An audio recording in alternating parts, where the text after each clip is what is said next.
नेता जी, आप लोगों के ऊपर बड़ी जिम्मेदारी है। हम तो भारत में तो हम जूझ रहे हैं, और इंडियन सोशल फोरम उसके लिए अपना प्रयत्नशील है कि हम अपना किस तरीके से अपने साथियों का, अपने संगठनों का हम बचाव कर सकें। आपके जिम्मे वर्ल्ड सोशल फोरम है। दुनिया के सामाजिक संगठनों को किस तरीके से हम उसको सेव कर सकते हैं, किस तरीके से हम उसकी मदद कर सकते हैं, किस तरीके से हम उसको निजी सुरक्षा प्रदान कर सकते हैं। अच्छा, जबकि ऐसी हालत में हम देख रहे हैं कि सीधे सीधे हमारा भारत का सबसे स्वाभाविक मित्र हुआ करता था नेपाल, भारत का सबसे स्वाभाविक मित्र भूटान हुआ करता था, या आसपास के देश हुआ करते, रूस हुआ करता था। लेकिन आज की यह जो सरकार है हमारे यहाँ, ये कहीं ना कहीं से अपने उन स्वाभाविक मित्रों से दूरी बना लिए है, या यूं कहें कि तलखी हो गई है, और हमारे नए नए मित्र इजराइल जैसे हमारे मित्र अपना निकल के सामने आ रहे हैं। तो ऐसी हालत में नेपाल में जो आप वर्ल्ड सोशल फोरम करने जा रहे हैं, उसमें दुनिया के पैमाने पर जो हमला हो रहा है सामाजिक संगठनों पर, और ये आम आदमी के हित में काम करने वाली संस्थाओं को उसको लेकर के आपकी क्या प्लानिंग है? आप कैसे उनको? आप म्यूट हैं, आप म्यूट हैं।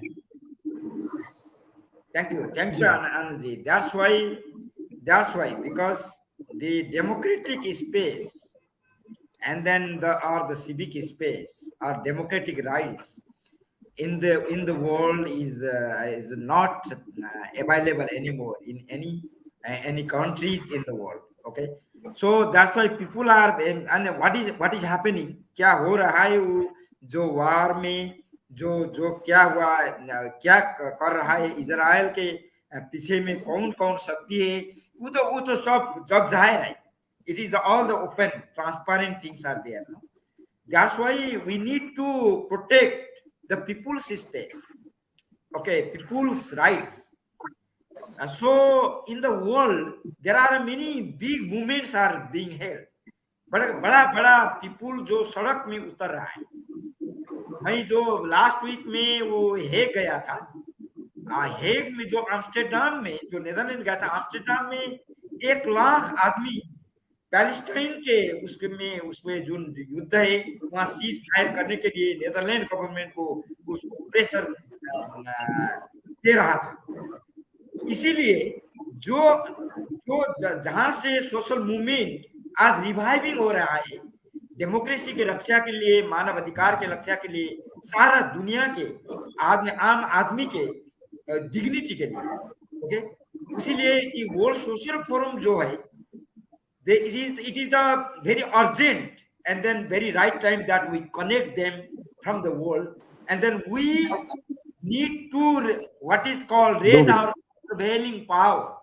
जो हमारा जो लड़ने का शक्ति, जो निरंकुशता बात के विरोध में जो ऑटोक्रेसी जो हो रहा है, एंड देन साउथ एशिया में सारा हो रहा है, उसमें नेपाल में भी. नेपाल हमने क्यों दुनिया में जो वर्ल्ड सोशल फोरम का इंटरनेशनल काउंसिल डिसाइड किया कि नेपाल में वर्ल्ड सोशल फोरम करने के लिए, वो क्योंकि वहाँ थोड़ा सा लोकतंत्र बचा है, वहाँ थोड़ा सा ह्यूमन राइट्स और सिविक स्पेस है, वहाँ still we have freedom of expression and freedom of speech, freedom of assembly in Nepal. So we utilize that space, the democratic space, no? जो डेमोक्रेटिक स्पेस हमारा बचा है, उसमें हम, इसीलिए हम दुनिया में जो हमारा जो हिंदी में क्या कहता है, वो countervailing power, how we are, and then that we need to connect the social movements, our struggles of resistance. Okay, दुनिया के पूंजीवाद के new liberalism, and then capitalism, crony capitalism, corporate governance, वो जो है वो दुनिया के दुश्मन है. वो सारा राज्य जो सरकार है, जो बना रहा सरकार है, जो इलेक्टेड सरकार भी कॉर्पोरेट गवर्नेंस का जो पिछल हुआ है. सो इसीलिए इस social forum, world social forum, जहाँ से ऐसे जहाँ सबसे बड़ा big mobilization in India, and then also happening in other countries as well, in ASEAN countries, in Africa, in Latin America, but not to that extent, because in the Europe, you can't talk about the climate justice in the street. You can't talk about what happens in the operations against the children, against the women in the Palestine. So what else happens in the whole the democratic countries that, and then they also what is called, they themselves claim they are the human, they protect the human rights.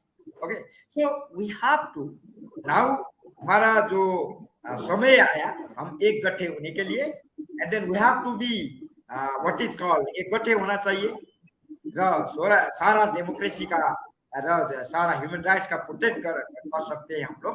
सो इसीलिए हम आह्वान करते हैं कि सब हमारा भारत के साथियों लोग जो सामाजिक आंदोलन जो और हमारा other social movements, people organisations who are in favor of all the democratic movements, we invite in Kathmandu from 14 to 19 February.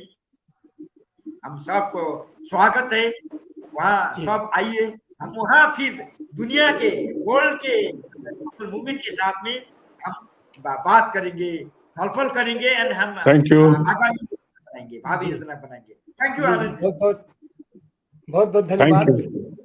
दुनिया के पूंजीपति शोषण करने के लिए इकट्ठा हो रहे हैं, तो समता मूलक समाज के चाहने वाले, समाजवादी व्यवस्था को चाहने वाले, आम आदमी के हितों के संरक्षण करने वाले मानवतावादी लोग भी इकट्ठा होंगे, और उनको होना ही चाहिए, और वो एक दूसरे की मदद करने के लिए देश की बाउंड्री के बाहर जाकर के भी हम उसका प्रयास हमारा जारी रहेगा। और वही प्रयास हमारे वर्ल्ड सोशल फोरम का है, और वही प्रयास हमारे इंडियन सोशल फोरम का है। अपना भारत के संदर्भ में आप सारे साथी आए हैं, और ये जो 3 दिन का सम्मेलन हो रहा है उसके लिए बहुत बहुत शुभकामनाएं। और हम समझते हैं भारत में जिस तरीके की शोषणकारी पूंजीवादी, लंपट पूंजीवादी, कारपोरेट पूंजीवादी व्यवस्था है, इस व्यवस्था को भी तोड़ करके हम यहाँ पर समता मूलक समाज और आम आदमी के हितों की और